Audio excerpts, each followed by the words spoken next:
మనసుతో వసంతమాడి వరించెలే సరాలతో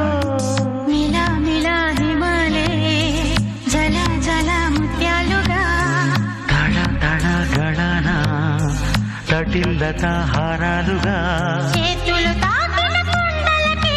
చలనము వచ్చెనులే ముందుకు సాగిన ముచ్చటలో మూవను పలికెనులే ఒక స్వర్గం తల వంచి ఇలా చేరే క్షణాలలో అందాలలో అహో మహోదయం భూలోకమే